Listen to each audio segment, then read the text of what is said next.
बच्चों, let's read the question. Question कहता है mutarotation in aqueous solutions is shown by, options हैं glycogen, sucrose, cellulose, maltose. तो 4 options आपको यहाँ पे दिए गए हैं। अब अगर इस क्वेश्चन के की कॉन्सेप्ट की बात कर लें तो यहाँ पे हमारा की कॉन्सेप्ट क्या रहेगा, यहाँ पे हम क्या डिस्कस करने वाले हैं, म्यूटा रोटेशन। कि म्यूटा रोटेशन क्या होती है। तो म्यूटा रोटेशन में क्या होता है ना, there is a change in optical rotation. Optical rotation में चेंज आता है,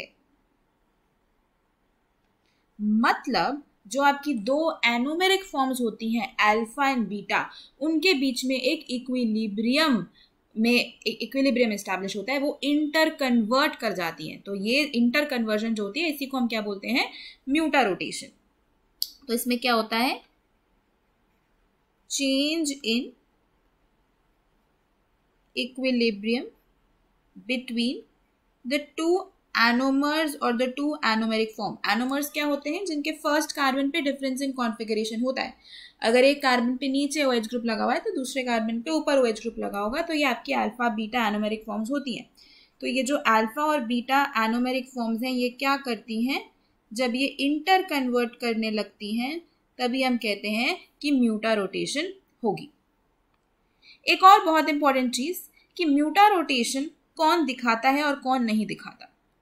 तो आपकी जो रिड्यूसिंग शुगर्स होती है ना,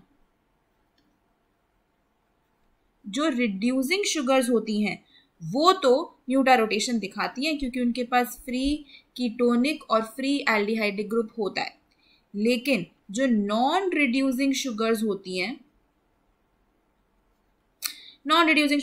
जिनके पास फ्री CHO ग्रुप नहीं होता, वो म्यूटा रोटेशन नहीं दिखाती हैं। अब बात करते हैं ग्लाइकोजन और ग्लूकोज की। तो ग्लाइकोजन और ग्लूकोज तो बिल्कुल ही नहीं दिखाएंगे म्यूटा रोटेशन, क्योंकि एक तो ये पॉलीसेकेराइड यूनिट्स हैं, बहुत सारे ग्लूकोज यूनिट से मिलके बने हुए हैं, और इनमें जो ग्लाइकोसाइडिक लिंकेजेस बनती हैं वो एनोमेरिक कार्बन्स पे ही बन जाती हैं। तो इसीलिए ये म्यूटा रोटेशन नहीं दिखाते, क्योंकि एनोमेरिक कार्बन्स ब्लॉक हो जाते हैं। सुक्रोज में भी वही चीज होती है। तो सुक्रोज को आप समझ सकते हो, सुक्रोज एंड माल्टोज दोनों के स्ट्रक्चर बना के देखते हैं एंड डिफरेंसेस नोटिस करते हैं।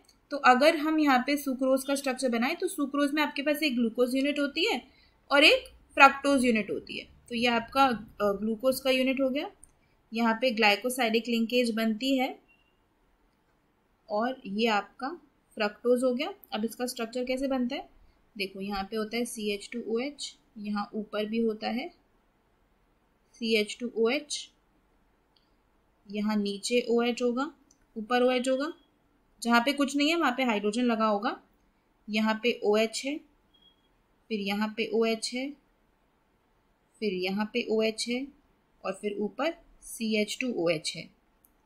तो आप यहाँ पे देखो कि ये दोनों एनोमेरिक कार्बन्स हैं, और इन दोनों ही कार्बन के बीच में आपका जो है ग्लाइकोसाइडिक लिंकेज बन रहा है। तो यहाँ पे अल्फा बीटा फॉर्म्स इंटरकन्वर्ट नहीं हो सकती, क्योंकि एनोमेरिक कार्बन्स के बीच में ही ग्लाइकोसाइडिक लिंकेज बन गई है।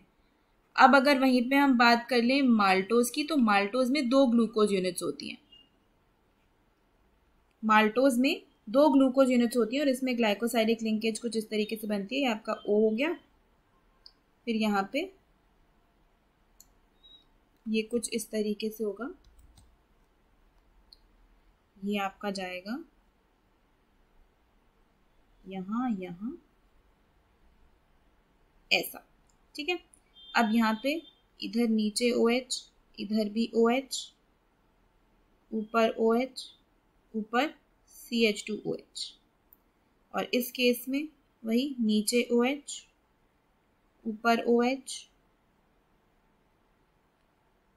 फिर नीचे OH, फिर ऊपर CH2OH। तो यहाँ पे अगर आप देखो ना, तो ये वाली ग्लूकोज का जो एनोमेरिक कार्बन है उसके पास OH ग्रुप है, वो ग्लाइकोसाइडिक लिंकेज में इन्वॉल्व नहीं है, तो ये अल्फा बीटा फॉर्म्स में इंटरकन्वर्ट कर सकता है। लेकिन यहाँ पे आप देखो तो ये वाले दोनों OH ग्रुप जो एनोमेरिक कार्बन के थे वो ग्लाइकोसाइडिक लिंकेज में लग गए, तो सुक्रोज भी म्यूटा रोटेशन नहीं दिखा सकता। माल्टोज जो है वो एक रिड्यूसिंग शुगर है और वो म्यूटा रोटेशन दिखाएगी। तो इसीलिए इस क्वेश्चन का जो फाइनल आंसर रहेगा वो हो जाएगा option 4. Hope you understood it well. Best of luck.